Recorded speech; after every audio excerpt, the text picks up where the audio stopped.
Hey guys, this is Zara for Trans Youth. Yeah, hello. Hello again. You guys haven't seen me for a while now. As I'm pretty sure I've mentioned, and if you haven't heard it from me, you might have heard it from somebody else on the channel over the last month. I went away to the Philippines for a month. Yeah, and I'm back now. It was a good vacation. I had a lot of fun there. And, as you may notice, I look slightly different. I wouldn't say what I had was female facial feminization surgery, that's the term. But I did get my nose worked on. I had a little bit of plastic surgery, and now you can call me a plastic and a Barbie and whatever you want.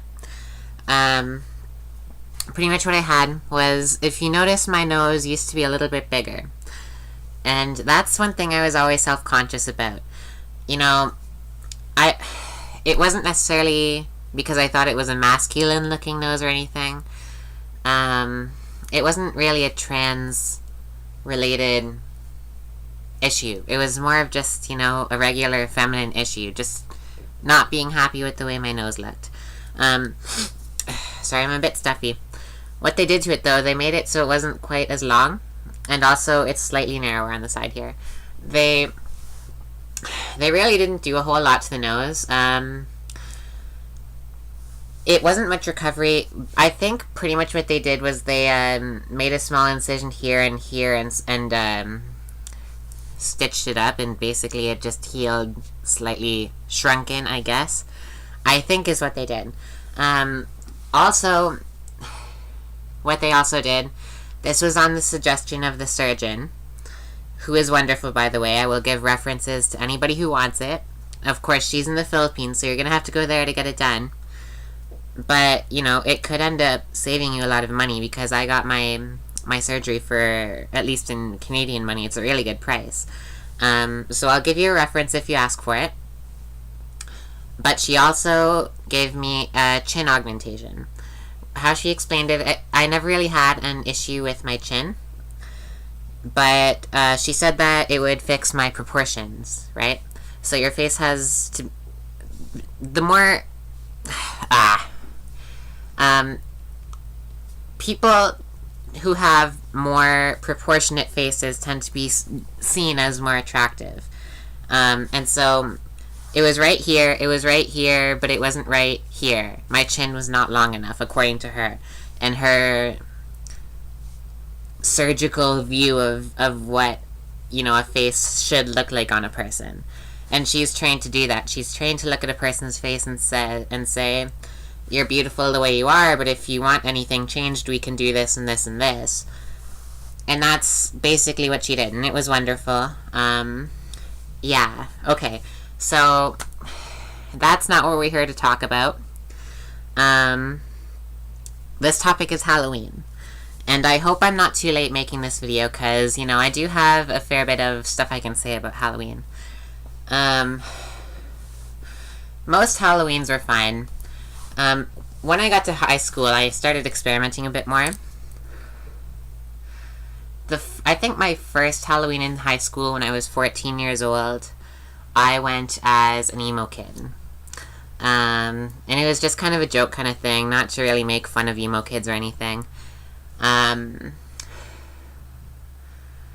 think that was when I was 14. My best friend, I'll have to ask her about it, but it was fun because I got to wear makeup, as a lot of emo kids wear makeup, whether they're male or female. Or at least they did back then. There are no emo kids anymore. I think emo kids are extinct now. But yeah, and then when I was 16, I actually went to school as Lady Gaga, and that was my Halloween costume that year, was Lady Gaga. I was wearing a skirt and a wig and lots of makeup and everything. That was an interesting day. I felt really good about myself being able to do that. I also got a fair bit of bullying, as you would expect. I have been bullied all through high school, so it wasn't anything I wasn't used to, but it was definitely worse that day. Yeah, but if it's what you want to do, then do it. Don't let anybody tell you otherwise, and don't be scared of bullies, because what can they really do? I mean, you know, don't let it ruin who you are, is what I'm trying to say. Yeah, and so Halloween can be good for that. It can be a good way to kind of put yourself out there as a trans person. It can be a good way to kind of try things out, and see if it's something that you really... It's a good way to help you decide if you want to go through with the process, is what I'm trying to say. It was really good for me, for sure. And I've heard similar stories from other trans women as well. Yeah.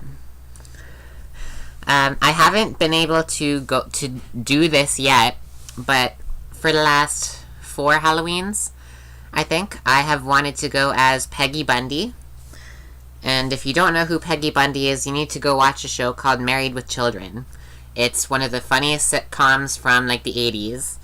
And Peggy Bundy is, like, this super hot mom, dresses in all this really tight-ass clothing, big-ass hair, always wears lots of makeup, high heels. And I don't know, I just love her look, and I've always wanted to go as her for Halloween. The issue is, for the last couple of Halloweens, I've never really had anywhere to go. I always end up working on Halloween Day and just going home and handing out candy and going to bed. And it's going to be exactly the same thing this year, because I'm working. I'm closing the store Halloween, and I'm opening the store November 1st. So, not really any time for anything fun in between. But maybe next year I'll end up doing it. We'll see. Yeah, okay. So, I don't know. Halloween can be, as I said, Halloween can be a good way to test the waters. So, you know, if you're considering transitioning to female, try to pick a fun female costume, like maybe Peggy Bundy. And if you're going the other way, if you feel like you should be transitioning to male, pick a fun male costume. I don't know, what's a fun male costume? Let me think. Danny Zuko, Grease. Be Danny Zuko. Yeah, okay. Okay, so this is Zara for Trans Youth. I'm very happy to be back. I hope you guys missed me. Look at my beautiful face. And yeah, if you guys want to know any further information about my surgeon, my surgery, any of that, don't hesitate to ask. Just comment on the video. I'll respond. I'll be looking for comments. And that is if this video even gets out. I'll put the same information in my next video in case this one doesn't. So, peace. Love you guys. This week's topic is basically about trans people of color. And basically the idea that they may receive more discrimination than a trans person who is white.